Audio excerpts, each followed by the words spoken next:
Hello, আমি নিবেদিতা তোমাদের সঙ্গে আরও একটি নতুন ইন্টারেস্টিং ব্লগ শেয়ার করতে চলে আসলাম। আশা করছি তোমরা সবাই খুব ভালো আছো, সুস্থ আছো। জানো তো, জামাই ষষ্ঠীর দিন খুব সকাল সকাল উঠে ঘরের সমস্ত কাজকর্ম করে নিয়েছিলাম। তারপর ছেলেকে স্নান করিয়ে খাইয়ে নিজেও স্নান করে নিয়েছিলাম। আর সেদিন জামাই ষষ্ঠীতে তোমাদের দাদা ভাইয়ের পিসিরা দিদিরা সবাই আমাদের বাড়িতে এসেছিল। সেই জন্য সকাল সকাল তোমাদের দাদা ভাই বাজার করতে বেরিয়ে পড়েছিল।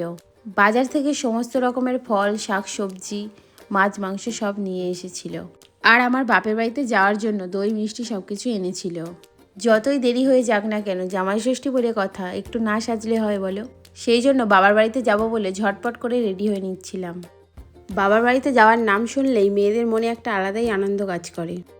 এখন আমার লিপস্টিক পরাও কমপ্লিট হয়ে গেল। এর মধ্যে তোমাদের দাদাভাইও বাজার থেকে চলে এসছে। আর আমার বাবু পিসির ছেলে মেয়ের সাথে খেলা করছিল। এখন তোমাদের দাদাভাইও স্নান করে রেডি হয়ে নিয়েছে। অনেক দিন পরে আবার মুখে ব্লাশ দিলাম। এবার আমি হার পড়ছিলাম লুকটা কমপ্লিট করার জন্য। আর তোমরা দেখতেই পাচ্ছ যে আমি অলমোস্ট রেডি হয়ে গেছি। এবার হালকা করে একটু সেন্ট লাগিয়ে নিলাম। এরপর বাড়ির সবাইকে বাই বাই করে বাপের বাড়ির দিকে রওনা দিলাম।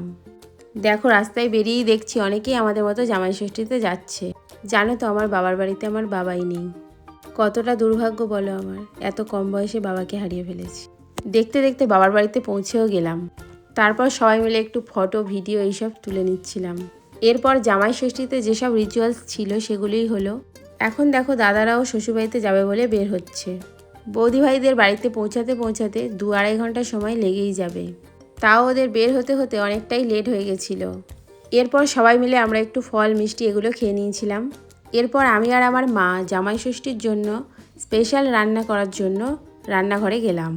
সেদিন আমাদের অনেক রকমই রান্নাবান্না হয়েছিল। রান্না করতে যা যা লাগবে সমস্ত সব কিছুই মা আগে থেকে কেটে রেখে দিয়েছিল। মাংস রান্না করার জন্য আমি আলুটা ভেজে নিচ্ছিলাম।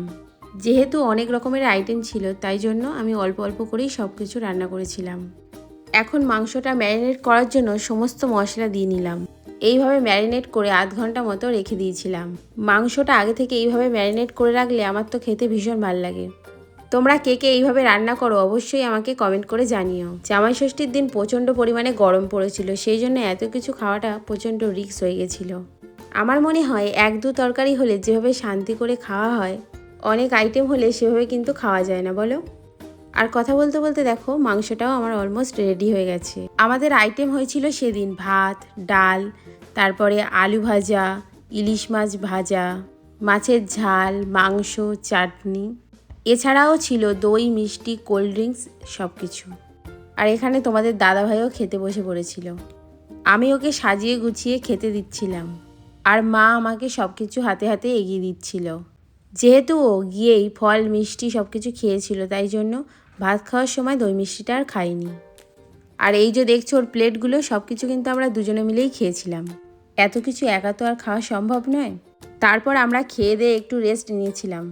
এরপর বিকেলবেলাতে তোমাদের দাদাভাই আমাদের বাগানে কয়েকটা গাছ লাগিয়ে দিয়েছিল।